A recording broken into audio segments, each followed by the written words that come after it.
여러분, 오늘은 정말 가슴 아프면서도 꼭 들려드려야 할 이야기가 있어서 이렇게 찾아왔습니다. 제 30년 지기 친구가 퇴직금 5억을 단 2년 만에 거의 다 날려버렸습니다. 대기업에서 35년 근무하고 받은 퇴직금이었는데요. 그 친구가 지난주에 저를 만나서 하는 말이 자기처럼 되는 사람이 한 명이라도 줄었으면 좋겠다고 하더라고요. 그래서 오늘 그 친구의 뼈아픈 경험을 여러분께 전해드리려고 합니다. 그런데 정말 놀라운 건 이 친구가 그냥 아무것도 모르는 사람이 아니었다는 거예요. 경영학과 출신에다가 대기업 재무팀에서 10년을 일했던 사람입니다. 그런 사람도 이렇게 될 수 있다는 게 정말 무서운 거죠.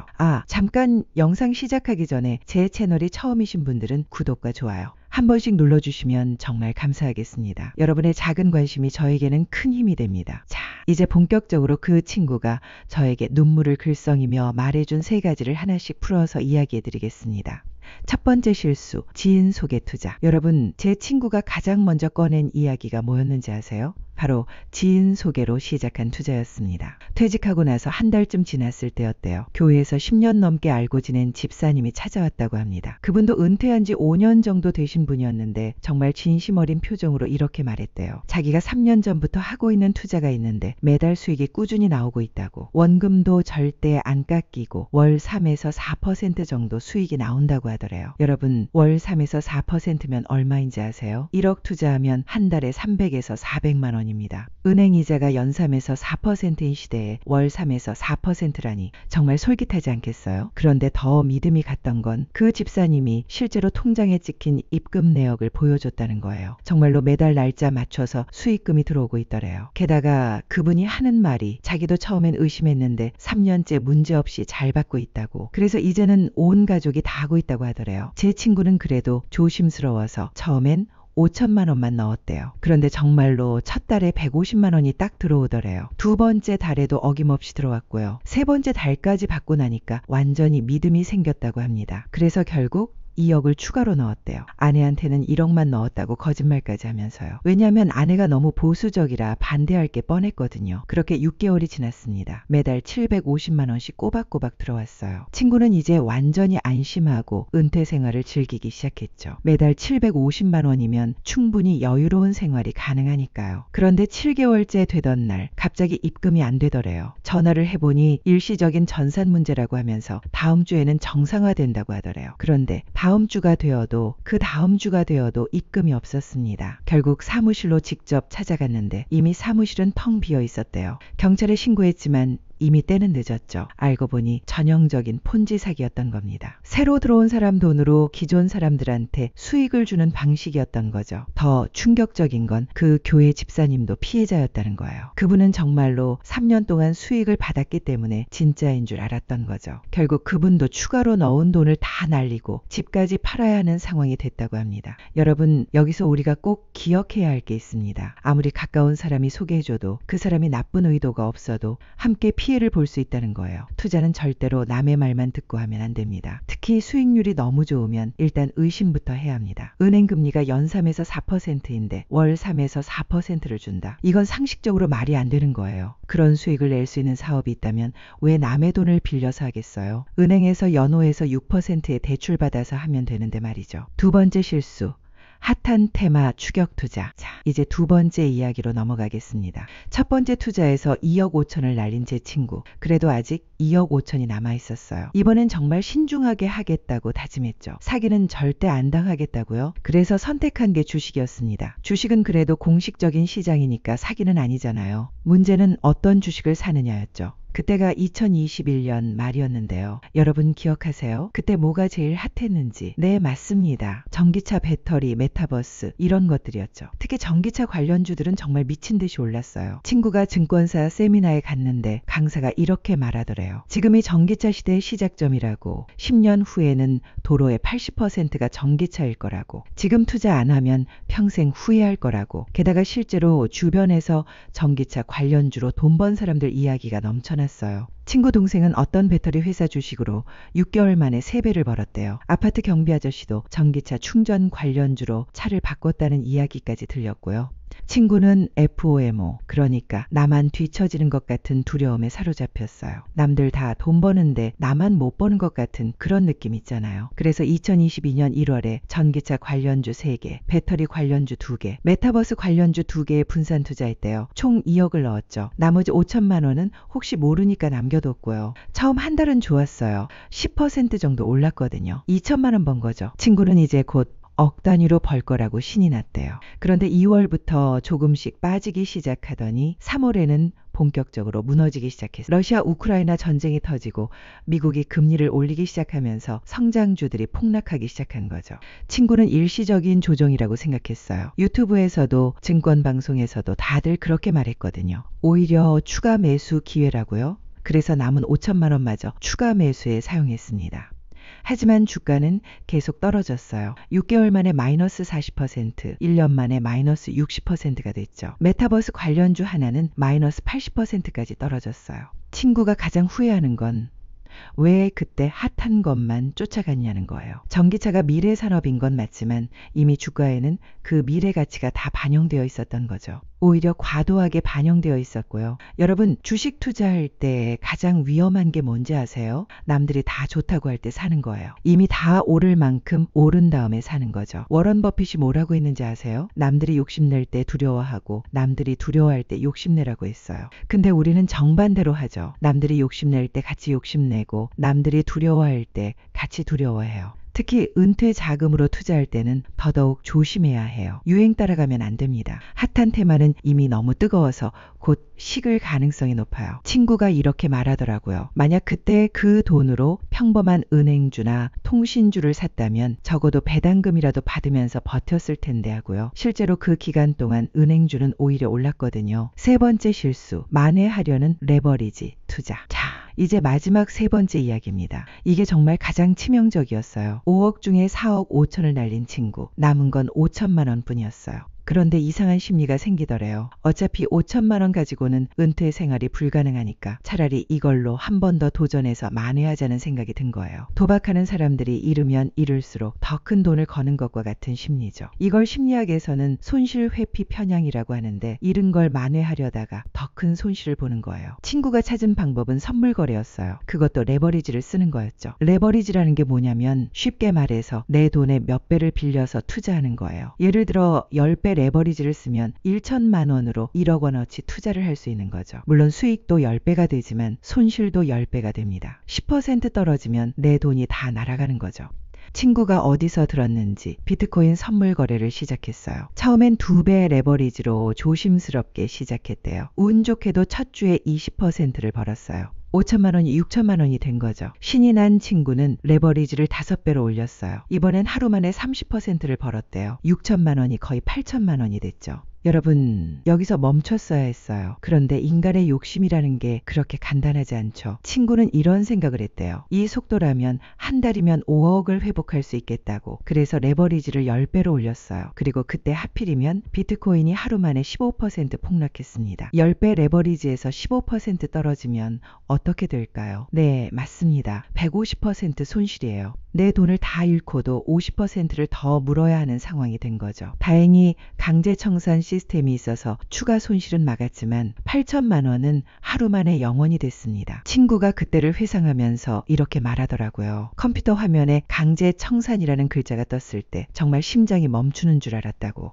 한동안 아무 생각도 안 나고 그냥 멍하니 있었대요. 5억이 완전히 0원이 되는데 걸린 시간 정확히 2년 3개월이었습니다. 여러분, 레버리지는 정말 무서운 거예요. 특히 은퇴 자금으로는 절대로 하면 안 됩니다. 젊을 때야 다시 벌면 되지만 은퇴 후에는 다시 벌 기회가 없잖아요. 투자의 대가 워런 버핏도 레버리지는 절대 쓰지 않는다고 했어요. 아무리 확실해 보여도 시장은 항상 예상 밖의 움직임을 보이거든요. 친구가 깨달은 것들. 자, 이제 제 친구가 이 모든 걸 겪고 나서 깨달은 것들을 말씀드릴게요. 첫째, 은퇴 자금은 지키는 것이 버는 것보다 중요하다는 거예요. 젊을 때는 공격적으로 투자해도 됩니다. 실패해도 다시 벌 시간이 있으니까요. 하지만 은퇴 후에는 다릅니다. 한번 잃으면 회복할 방법이 없어요.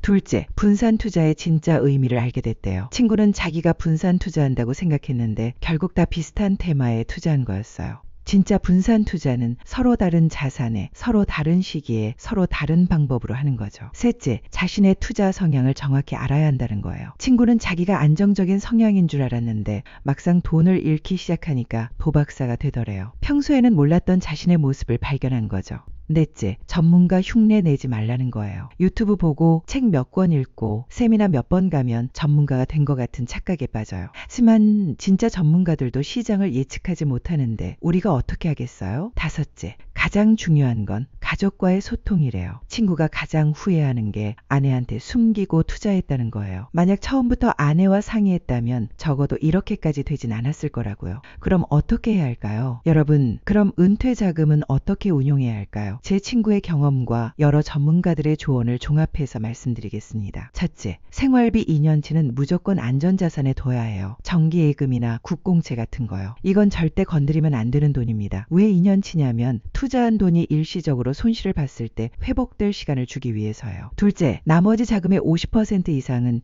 중위험 자산에 둬야 해요. 배당주, 리츠, 회사채 같은 거요. 이런 건 큰 수익은 없어도 꾸준한 현금 흐름을 만들어줍니다. 셋째, 고위험 투자는 전체 자산의 10%를 절대 넘으면 안 돼요. 그리고 이 10%는 잃어도 생활에 지장이 없어야 합니다. 영원히 되어도 그냥 수업료라고 생각할 수 있는 금액이어야 해요. 넷째, 절대로 한 번에 올인하지 마세요. 시간을 나눠서 투자하는 게 중요해요. 예를 들어 1억을 투자한다면 10개월에 걸쳐서 매달 1천만 원씩 투자하는 거죠.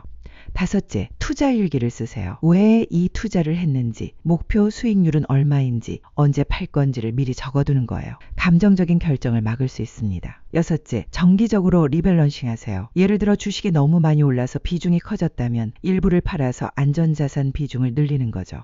일곱째, 혼자 결정하지 마세요. 배우자나 자녀들과 꼭 상의하세요. 객관적인 시각이 필요합니다. 친구의 현재, 여러분이 궁금해하실 것 같아서 제 친구의 현재 상황도 말씀드릴게요. 다행히 친구는 작은 아파트 하나는 갖고 있었어요. 그리고 국민연금도 나오고 있고요. 아내가 파트타임으로 일도 시작했대요. 생각했던 은퇴 생활과는 많이 다르지만 그래도 살아갈 수는 있대요. 오히려 마음은 더 편해졌다고 하더라고요. 더 이상 잃을 게 없으니까 투자 생각도 안 하고 그냥 하루하루 소소하게 사는 재미를 찾았다고요. 친구가 요즘 하는 일이 뭔지 아세요? 경로당에서 어르신들한테 투자 사기 예방 교육을 한대요.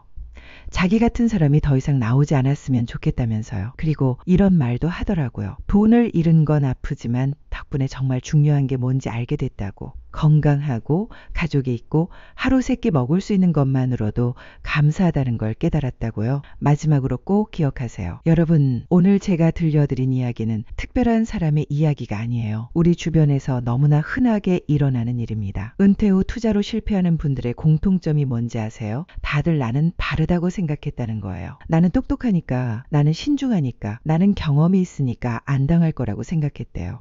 하지만 시장은 우리가 생각하는 것보다 훨씬 복잡하고 예측 불가능해요. 전문가들도 틀리는데 우리가 뭘 믿고 큰 돈을 걸겠어요? 특히 요즘처럼 유튜브나 인터넷에 온갖 투자 정보가 넘쳐나는 시대에는 더 조심해야 해요. 정보가 많다고 좋은 게 아니에요. 오히려 잘못된 정보에 현혹되기 쉽죠. 여러분, 은퇴 자금은 우리 인생의 마지막 보루예요. 이건 지켜야 할 돈이지 불려야 할 돈이 아닙니다. 물론 적절한 운용은 필요하지만 그것도 안전이 최우선이어야 해요. 제 친구처럼 되지 마세요. 5억이 영원히 되는데 2년밖에 안 걸렸습니다. 35년 동안 모은 돈이 2년 만에 사라진 거예요. 혹시라도 지금 위험한 투자를 하고 계신 분이 있다면 오늘이라도 다시 한번 생각해 보세요. 그 투자가 정말 필요한 건지 감당할 수 있는 위험인지를요. 그리고 이미 손실 본 분들도 너무 자책하지 마세요. 중요한 건 여기서 멈추는 거예요. 만회하려고 더 큰 도박을 하지 마세요. 남은 것만이라도 잘 지키는 게 중요합니다. 마지막으로 한 가지만 더 말씀드릴게요. 행복한 은퇴 생활에 필요한 건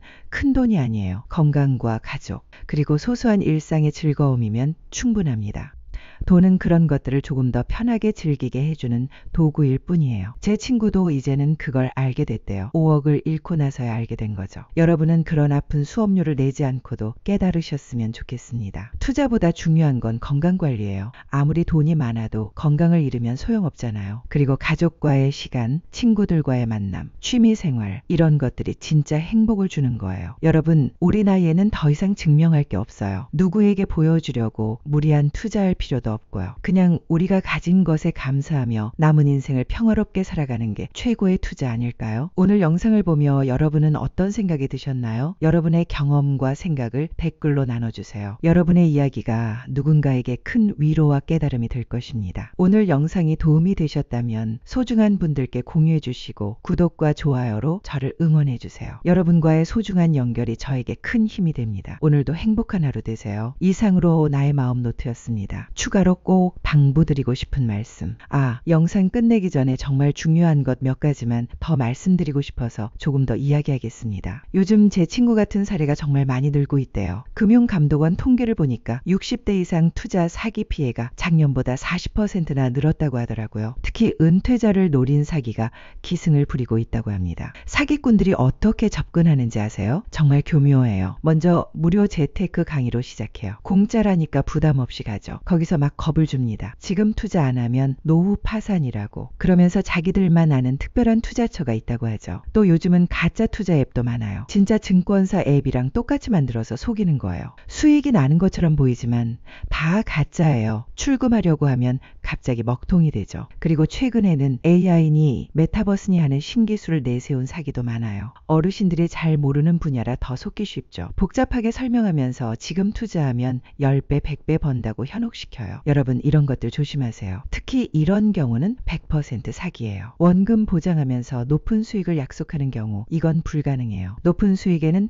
반드시 높은 위험이 따릅니다. 빨리 결정하라고 재촉하는 경우 오늘까지만 특별 조건이라느니 선착순 몇 명만 받는다느니 하면서 압박하면 일단 피하세요. 다른 사람 성공 사례만 계속 보여주는 경우 누구는 얼마 벌었다, 누구는 집을 샀다 이런 얘기만 하면 의심하세요. 계약서나 증빙 서류를 안 주려고 하는 경우 정상적인 금융회사는 모든 걸 문서로 남깁니다. 해외 투자라면서 달러 송금을 요구하는 경우 특히 개인 계좌로 보내라고 하면 절대 안 돼요. 안전한 투자를 위한 체크리스트. 제가 여러분을 위해 안전한 투자 체크리스트를 만들어 봤어요. 투자하기 전에 꼭 확인해 보세요. 첫째, 이 투자를 배우자나 자녀에게 설명할 수 있나요? 설명하기 어렵거나 창피하다면 하지 마세요. 둘째, 최악의 경우 투자금을 다 잃어도 생활에 지장이 없나요?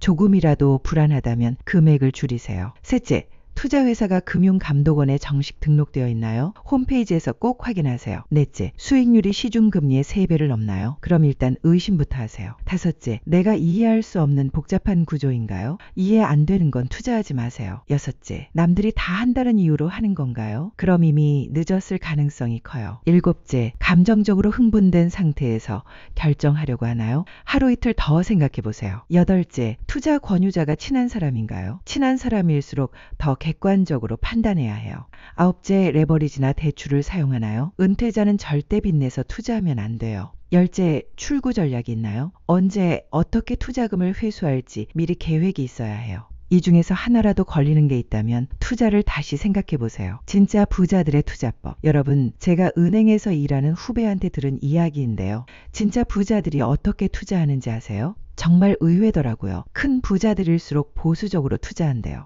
대부분 예금, 채권, 배당주 위주로 포트폴리오를 짜고 위험한 투자는 정말 작은 비중만 한다고 해요. 왜 그럴까요? 이미 가진 게 많으니까 지키는 게 더 중요한 거예요.